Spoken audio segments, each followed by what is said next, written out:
If you stopped working tomorrow, how long would your money last? A week? A few months? For the rich, the answer is simple: forever.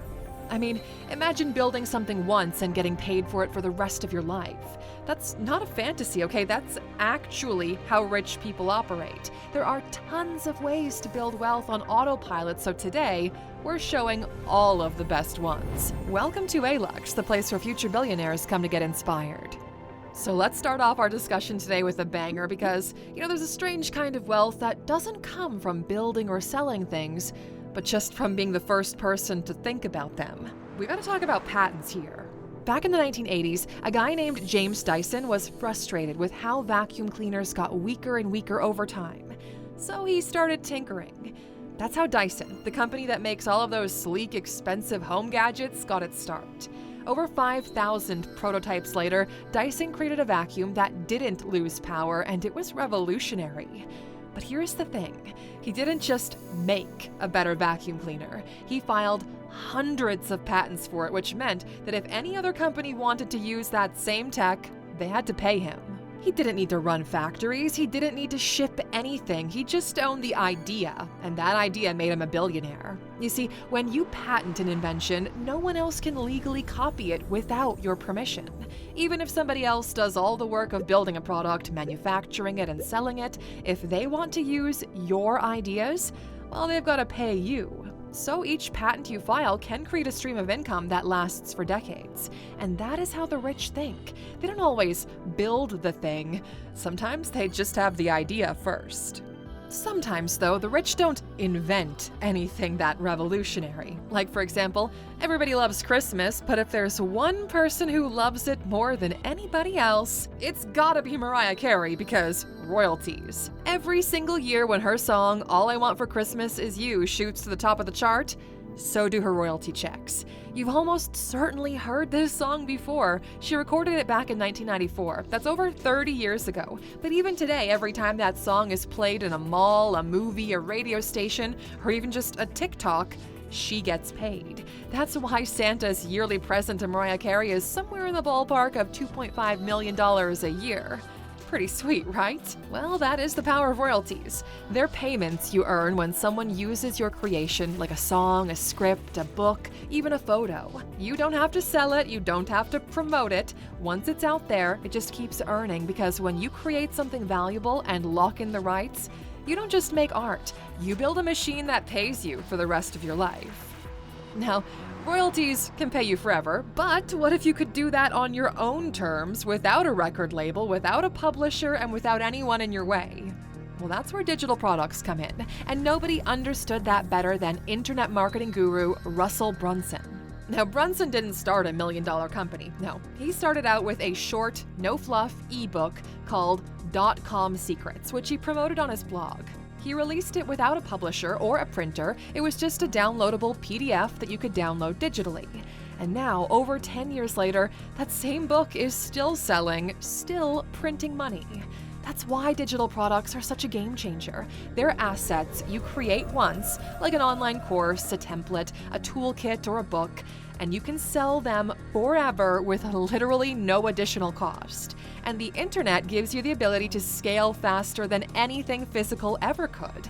There's no inventory, no shipping, no cap on how many people can buy it. Digital products are one of the most powerful ways to build income that scales without effort.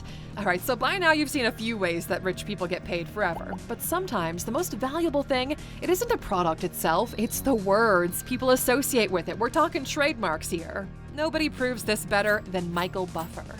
Now, you might not know his name, but you've definitely heard his voice. Before any big fight, boxing match, or sports event, he's the guy that walks into the middle of the room and shouts, "Let's get ready to rumble," and I'm not gonna say it like he does, because then I'll need to pay him. Now, here's the thing. You might think Buffer is just some guy with a cool voice that they hire to do this, but back in the 90s, he trademarked that phrase. Every time a sports league, movie, or game show wants to use it in public, they have to pay him. It's crazy to think about it, but that trademark has earned Buffer over $400 million just from 5 words. That is the power of a trademark. Trademarks give you ownership over a name, a phrase, or even a look, so that when somebody else wants to use it, they have to cut you in. You're not selling a product, you're selling the right to use your brand. And when that brand is valuable or attractive or it hypes up entire stadiums, the money shows up whether you are working or not. But look, okay, if 5 words can generate $400 million, imagine how much wealth an entire universe of ideas can create. Just look at what George Lucas did with licensing agreements. So when he dreamed up Star Wars, he created an entire world of characters, places, vehicles, lore, and creatures that, yes, make for some fun movies, right? But the real empire, pun intended, came from licensing deals. By being the owner of the world of Star Wars, Lucas was able to put his entire universe on toys, backpacks, video games, lunchboxes, you name it. I mean, just imagine how many plastic lightsabers and Baby Yoda plushies have been sold. And Lucas didn't manufacture a single thing himself. He just licensed the rights, and the companies lined up to pay for the privilege of selling his world. It's estimated that Star Wars has generated nearly $30 billion in merch sales alone, which is actually twice what the movies have made. That is the power of licensing, my friend. When you own the rights to something valuable, whether it's an invention, a product, or the idea of a universe of space wizards fighting evil with laser swords, you don't have to sell it yourself. It's like being the landlord of an idea. You just rent it out, let other people do the heavy lifting, and you collect your cut. That is how licensing builds automatic income. Now, moving on, most people build a business and get stuck running it forever, right? But the wealthy, well, they build a winning formula once, and then they just let other people copy it, franchising style. And there's probably no better example of this than McDonald's. Ray Kroc, the founder of McDonald's Corporation, didn't invent the cheeseburger, and he didn't invent the French fry. What he did invent was a repeatable system for a restaurant that could be duplicated across thousands of locations.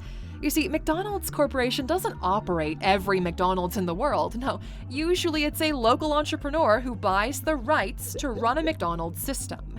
The branding, the menu, the process, and in exchange for that, they pay fees to the McDonald's Corporation.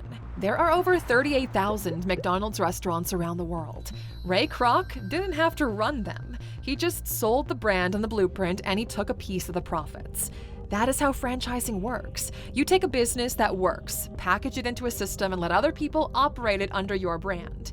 They handle the employees, the location, the day-to-day stuff. You just collect the checks. Because when you franchise, you stop running a business and you start scaling an empire. And that is how McDonald's grew through franchising, but let's stick with them for just a moment here, because what if I told you that the money isn't in the burgers or the nuggets? You see, McDonald's does something pretty clever with real estate rentals. Every McDonald's operator has to pay rent to whoever owns the land their restaurant is built on. But here's the thing. McDonald's actually owns the land under nearly 50% of its restaurants, so they themselves are the landlord. This means that pretty often when someone wants to open a McDonald's, they don't just get the branding and the systems. They also lease the ground their restaurant is built on from McDonald's itself. They're not just making money from burgers. Every month, those franchise owners pay rent. It's not just to some random landlord or real estate company, it is directly to McDonald's. Real estate leasing is one of the oldest and simplest ways to earn a passive income.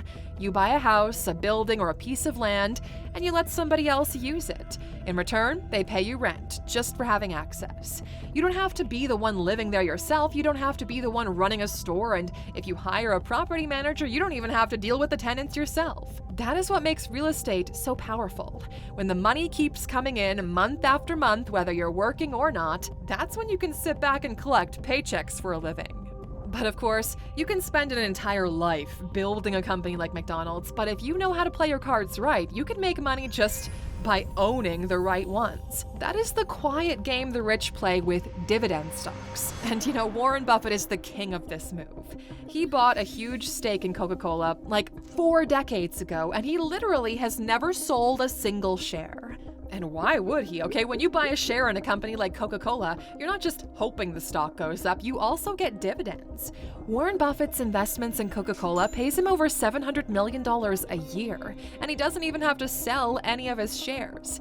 He doesn't need to show up to a board meeting, he doesn't run marketing, he just owns a part of the company and the money shows up.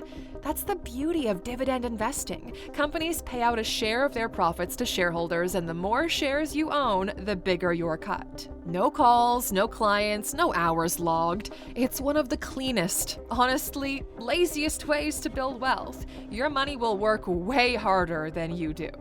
But here's the thing, all right?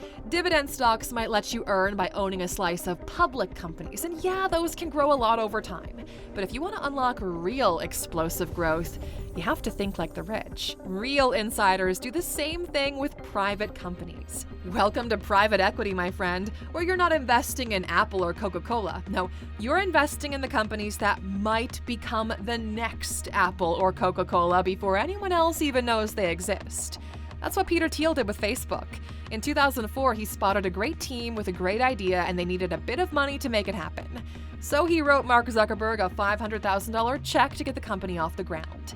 When Facebook blew up, that one investment turned into over $1 billion. But Thiel didn't write a single line of code. He didn't come up with any features or even offer any ideas. He just owned a piece of a business and gave some gasoline to it. Same thing with Naval Ravikant, who's backed companies like Twitter, Uber, and Notion from early on.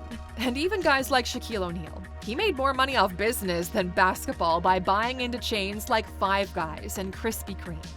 That's the game, okay? Private equity is about spotting potential, getting in early, and letting somebody else build it. Because when you choose the right players, you don't have to take the shot yourself, you just win when they do. Alright, so by now it's clear that some income comes from owning assets, some will come from owning ideas. But honestly, okay, the only way to guarantee that you get paid forever is by knowing the right people, okay? Your network is paramount. Let's say you've got a friend, a successful entrepreneur who wants to write a book. They've got the ideas, but not the time to actually sit down and write it. Well, you happen to know a solid writer who's done this type of thing before, and they're good. So you reach out to them and say, hey, I've got someone looking to hire a writer for their book. I'll make the introduction, but I'm asking for 10% of whatever they pay you. The writer agrees because, hey, 90% of something is much better than nothing. So you make the connection, and a few WhatsApp messages later, the deal is done. Now every time that ghostwriter gets paid for the project, you get a cut. You're not doing the writing, you're not managing the process, you just opened the right door and now you're getting paid for it. That's called a referral, and once you understand how it works, you start seeing opportunities everywhere. You can do it with writers, with consultants, with interior designers for your friend's new place, even with collectors, connecting buyers and sellers of watches, art, real estate, whatever. There's a reason people say your network is your net worth, my friend, because it is true. You don't need to be the expert, okay? You just need to be the guy who knows a guy, and you'll be surprised at the amount of wealth you can build this way. Alright, Aluxer, those were 10 ways rich people get paid forever. Remember though, if you want to learn the wealth building strategies and mindsets of the 1%, be sure to download the Alux app.